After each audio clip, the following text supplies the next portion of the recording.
ডিসেম্বরে ইলেকশন হলেও তো বিএনপি 2/3 মেজরিটি পেয়ে সরকার গঠন করবে, আর জুন মাসে হলেও তো তাই করবে। তো আপনারা চাপাচাপি করেন কেন? দেশনেত্রী বেগম খালেদা জিয়া, ভারপ্রাপ্ত চেয়ারম্যান তারেক রহমান এবং আমাদের সিনিয়র নেতৃবৃন্দ থেকে তৃণমূল পর্যন্ত নেতৃবৃন্দের উপরে কী পরিমাণ নির্যাতন করেছে। বেগম খালেদা জিয়াকে একটি বানোয়াট মামলায় কারাগারে প্রেরণ করে তার স্বাস্থ্য পরীক্ষা এবং চিকিৎসার ব্যাপারে গাফিলতি করিয়ে তাকে কী পরিমাণ অসুস্থ করেছেন, তিনি বিদেশে গিয়ে চিকিৎসা নিয়ে আসতে হয়েছে। এমনিভাবে এত নির্যাতন করার পরেও কিন্তু বিএনপিকে দুর্বল করতে পারেনি। বিএনপি থেকে তাদের নির্যাতনে এমন কেউ নেতাদের মধ্যে কোনো চিহ্নিত তেমন কোনো বিশিষ্ট নেতা বা কর্মী বিএনপি ছেড়ে আওয়ামী লীগে গেছে, এটার রেকর্ড নাই।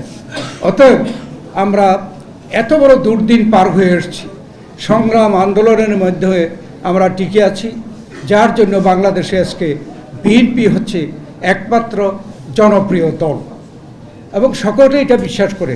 সরকার যারা চালাচ্ছেন আমাদের কাছে প্রাইভেটলি বলেন যে ডিসেম্বরে ইলেকশন হলেও তো বিএনপি 2/3 মেজরিটি পেয়ে সরকার গঠন করবে, আর জুন মাসে হলেও তো তাই করবে।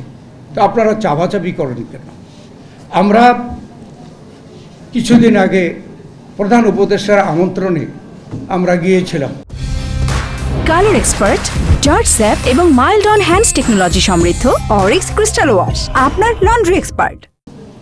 এবং আমি সেখানে উপস্থিত ছিলাম, সিনিয়র হিসাবে আমার নেতৃত্বে আমাদের প্রতিনিধি দল গিয়েছিল। আমরা এ বিষয়ে আলাপ আলোচনা করেছি। আমরা কেন ডিসেম্বরের মধ্যে নির্বাচন চাই এ ব্যাপারে আমরা ব্যাখ্যা দিয়েছি। এই ব্যাখ্যা দিয়েছিলাম যে ডিসেম্বর হচ্ছে শীতকাল, এটা হচ্ছে নির্বাচনের একটা পরিবেশের সময়। আপনারা যে বলছেন জুন মাসের মধ্যে ইলেকশন দিবেন, আমরা এক হলো যত বিলম্ব হবে আমরা মনে করি এদেশে যারা পতিত স্বৈরাচারী সরকার দেশে বিদেশে পালিয়ে আছে তারা নানা ষড়যন্ত্র করবে। আমরা কিছু কিছু ষড়যন্ত্রের নমুনা আমরা দেখছি। যত বিলম্ব হবে ষড়যন্ত্র হইতে পারে, সেটা থেকে রক্ষা করার জন্য আপনি যত শীঘ্র নির্বাচন দেওয়া প্রয়োজন। আপনারা যে বলছেন জুনে দেবেন, এর আগে কি হয় ডিসেম্বরের পরে? এর পরের বছরের জানুয়ারি মাস, এরপরে ফেব্রুয়ারি মাসে রোজা, এটা আমরা বলেছি। এই রোজাকে তো আমরা কোনো কেউ পিছিয়ে দিতে পারবো না, আপনারাও পারবেন না, আমরা রাজনৈতিক দলও পারবো না। এই রোজা এবং ঈদ নিয়ে 2 মাস চলে যায়, ফেব্রুয়ারি মার্চ, তারপরে আসবে এপ্রিল মে হচ্ছে দেশে পাবলিক পরীক্ষা, এসএসসি এবং এইচএসসি, এগুলোকেও পিছানোর কোনো সুযোগ নেই। আর এই এসএসসি এইচএসসি যে স্কুল কলেজ সেন্টার হয় সেগুলিতে কিন্তু ভোটের সেন্টার হয়। তো আপনারা তো এপ্রিল মে ইলেকশন করতেই পারবেন না।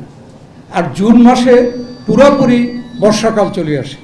এইবার তো দেখলাম মে মাসেই কী পরিমাণ ঘন বৃষ্টি এবং সারা দেশে বন্যা অবস্থা। এই সময় তো নির্বাচনের সময় না।